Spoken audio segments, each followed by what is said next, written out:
Então, quando a gente reúne todos esses nossos colegas, a gente vê que um aborda um aspecto mais cognitivo, o outro aborda mais um aspecto da produção no computador, um mais do aspecto textual, outro mais do aspecto cognitivo. Mas eu acho que está todo mundo falando da mesma coisa, que eu estou chamando de um sistema hipertextual.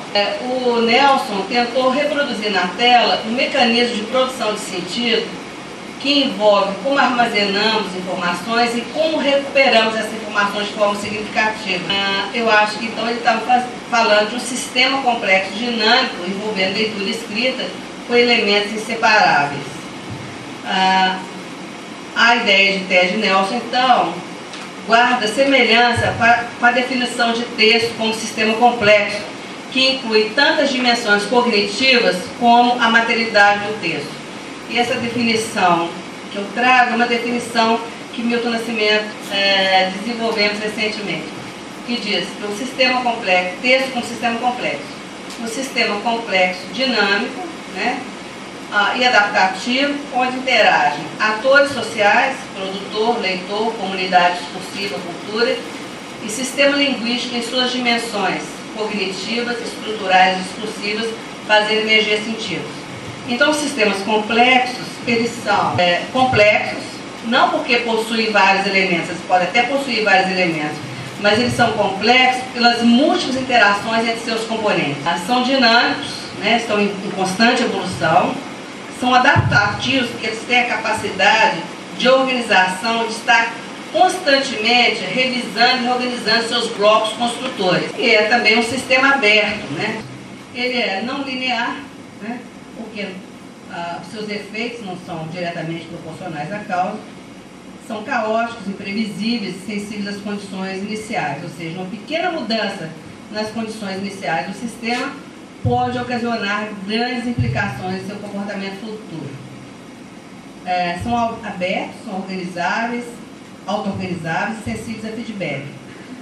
Um sistema complexo é considerado aberto pelo fato de trocar insumo ou energia com o ambiente e é suscetível de mudanças resultantes de feedback, adaptando-se ao novo ambiente e aprendendo por meio de sua experiência.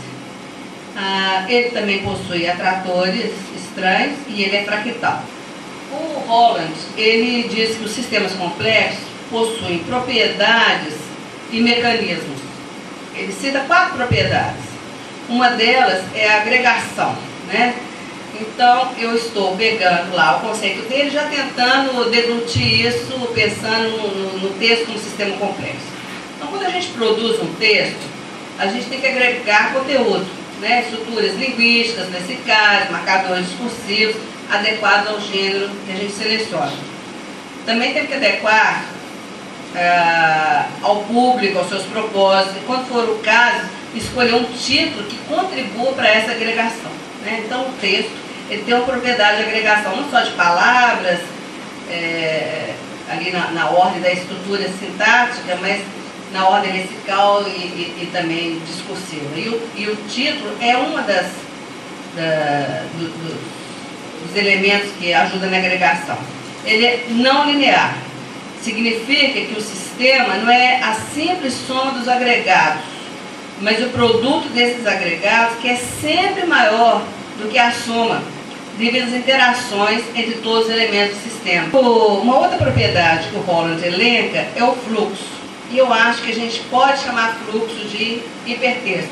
O fluxo pode ser entendido como uma rede de nós e ligações.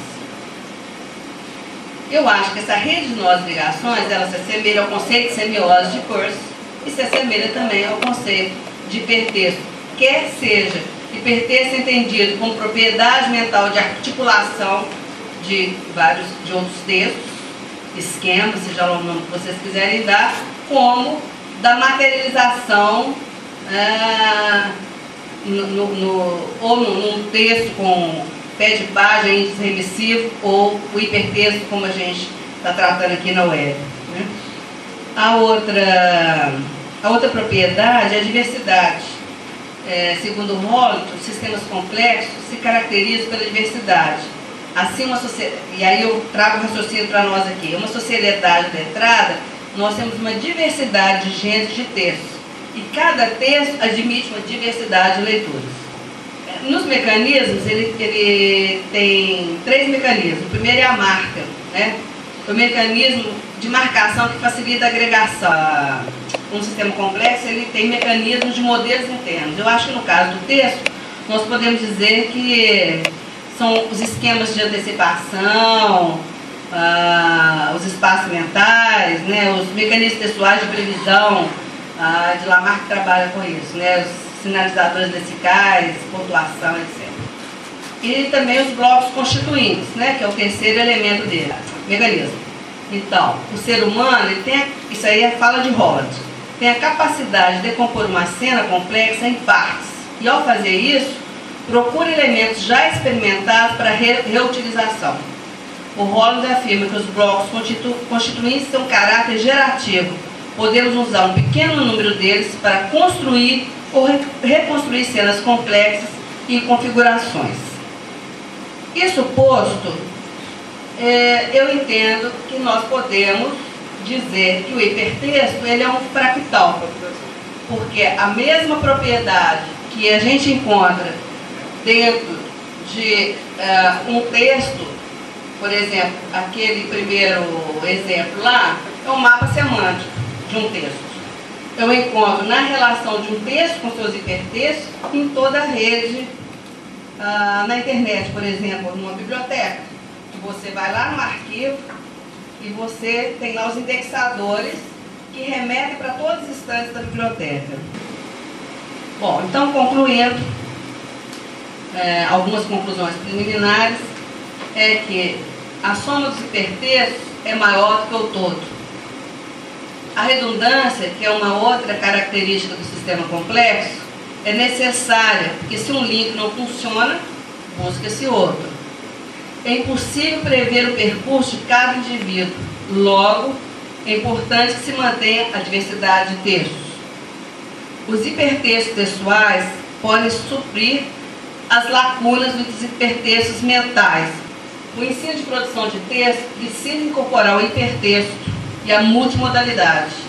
Eu acho que nós ainda estamos trabalhando muito só com leitura do hipertexto, mas não estamos produzindo hipertexto. A gente precisa ensinar a meninada a produzir hipertexto.